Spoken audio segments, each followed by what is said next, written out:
This week on the Minding Your Business podcast, crush your 2026 goals, a simple framework that actually works.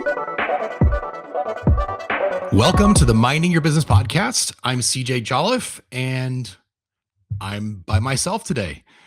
Today is Aaron's birthday, and so he is taking a well-deserved vacation. And so you're just getting a quick recording from me. Basically, it's been a while since we've really been consistent with the podcast. We've taken the last couple months. We're actually working on editing. We're editing the book that we've been talking about. We've been teasing, through last year, and basically, we're really happy with it. But he and I only have so much time that we can both work on it together, and so that has been our podcast recording time. So we are still probably about a month away from finishing that, but we're going to try to at least give some content, try to bring some value to you in the meantime. We don't want to just disappear off the face of the earth. So that's what's kind of been going on. So today, a couple things we're going to cover. This is going to be a shorter episode because I can only talk for so long without Aaron. But basically, we're going to go through the Spotify Wrapped. Thought this was really cool. We got some fun things that you may or may not be interested in. If you're not interested, you can just fast forward a few minutes. And to the real meat and potatoes, we're going to be talking about some goal setting. So let's just jump into the Spotify Wrapped. Okay, so here we have the Spotify 2025 Wrapped for creators. And let's go. So 2025 was quite a year for you. A little proof that hard work pays off. 75% increase in listeners and 11% increase in total listening time from 2024. Awesome. This year, one episode rose above the rest. Episode number 38. Oh yeah, with Eric Yoon. That was a great episode. Played 103% more than the average episode. And we're still quoting it. Nice. Okay. Let's see what's next. Your show is loved in one place in particular, the United States. Well, that makes sense. Let's see. The next thing is, it goes without saying your fans have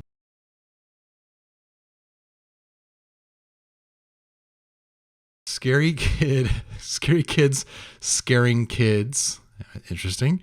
Led Zeppelin, Concerned Ape, TV on the radio, and Foo Fighters. Okay, well, I'm shooting 2 for 5. I should probably check out some of that new music. Other things, top shows, the Joe Rogan Experience. That makes total sense. It's probably the biggest podcast in the world. PBD podcast. That is one of my favorites. I listen to all the time. Pop Culture Happy Hour, interesting. The Morning Wire, okay, good, getting news. And the Pink Bike Podcast. I've never heard of that one. Sounds like I have some research to do. A 2025 binge show. 28% of your listeners streamed 2 or more time of your episodes in a single day. Well, that's awesome. Thank you. And 2025 marathon show. Fans listen to you for longer than 61% of other shows. Wow. Incredible. Well, maybe that's just because we have a long podcast. And 2025 most shared. Wow. More than 60%, 76% than other shows. Wow. Thank you so much. And it looks like that's it. The Minding Your Business podcast, Spotify Wrapped. Wow. Well, thank you. Thank you again for just listening. Hopefully, we have brought some information, some education, some entertainment, some value, and more. That's the stuff we want to bring. We want to bring you more and more value. And so we always have big plans, don't we? We have big plans for 2026. It's going to be it's going to be a good year. But we're putting more and more time into our pre-production, our thought, our planning out of episodes. So it's not just randomness. Even though I feel really good about our social media clips. If you follow us on any of the social channels, you'll see most shows get 4 to 5 clips taken out of them. And honestly, every once in a while, one will pop up on my feed, and I'll see it. And I'll be like, that was a pretty good piece of advice. It's usually, especially I think when we have guests on, but we're gonna have more and more of that stuff. Have a few exciting guests lined up for 2026, but I don't want to spoil it. So let's talk about 2026. Let's get into some goal setting. So this is that time of year, right? It's January. Everybody's thinking about setting goals, new plans, fresh starts, big intentions. But the problem we all experience every year, most goals fail because not because we don't want them enough, but we just haven't put the right structure around them. Fail because they don't have what it really takes for a goal to survive. So going back a few months to when we talked to Brian Andrews. I don't know if you remember that, but he talked about his book, Formulated to Win, right here. And on page 72, he starts talking about his CRUSH framework. So CRUSH is basically it stands for clear, realistic, urgent, systematized, and heartfelt. So let's talk a little bit about that. I think that this is going to be really, really helpful for you in setting and keeping your 2026 goals. So let's just talk about each of those things stands for. C, clear, right? So clear means specific, not I want to improve my life, but what exactly am I aiming for? If you can't define it, you can't measure it, then you can't build towards it. So R, realistic. Realistic doesn't mean, playing it small, playing it safe. It means it's a goal you can actually reach in your current season.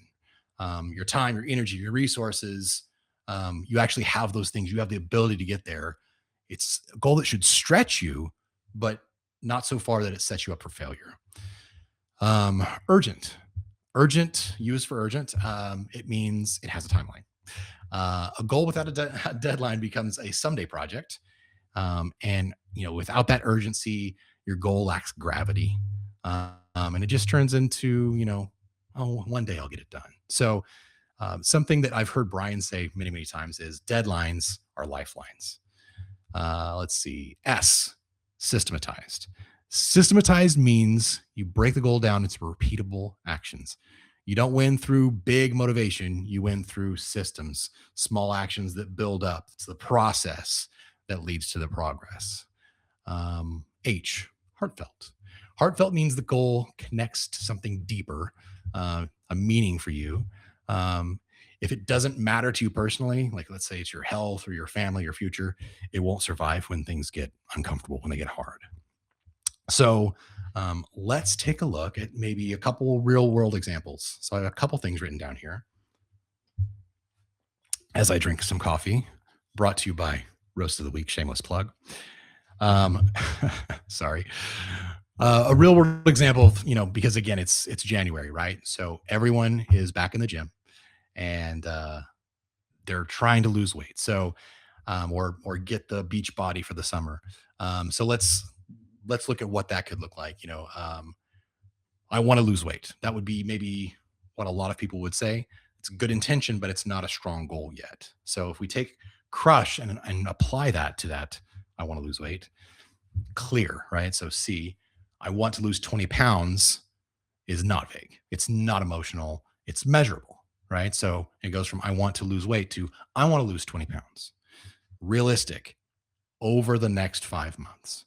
That's aggressive, but sustainable. It's not a crash diet fantasy.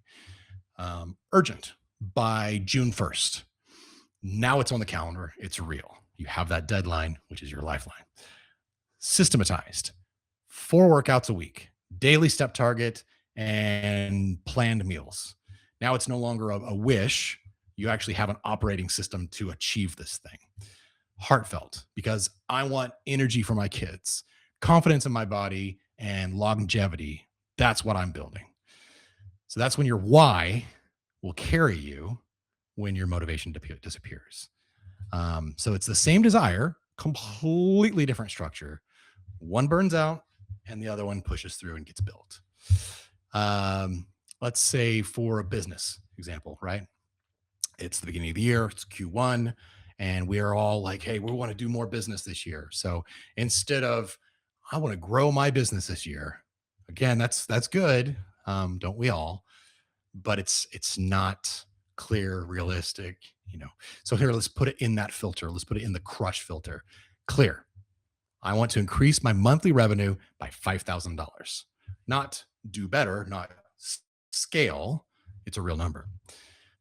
Realistic, you know, based on our current, what we're already selling, if we could add 2 new clients at $2,500 each, that would get us there. Or it could be 10 clients at 250.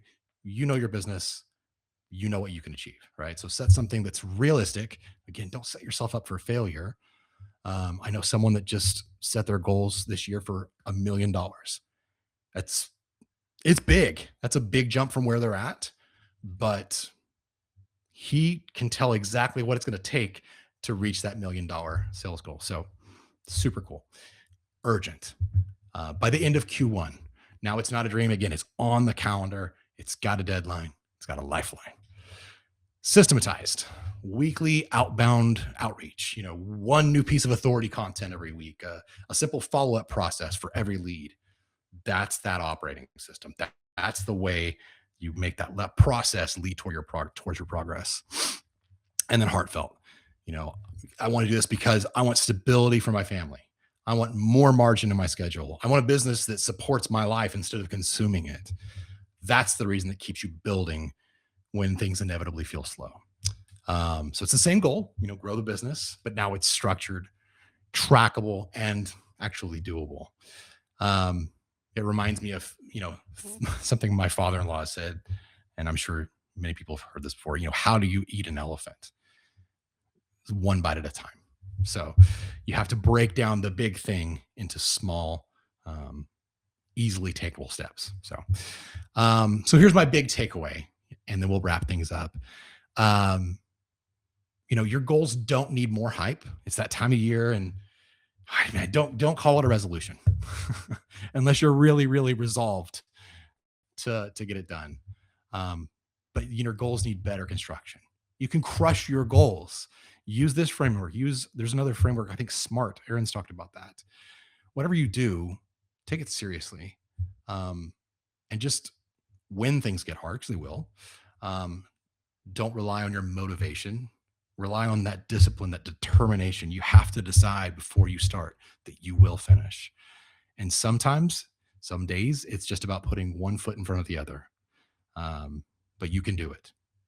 So, if what you're chasing isn't clear, if it's not realistic, if it's not urgent, systematized, and heartfelt, it's not yet built to win.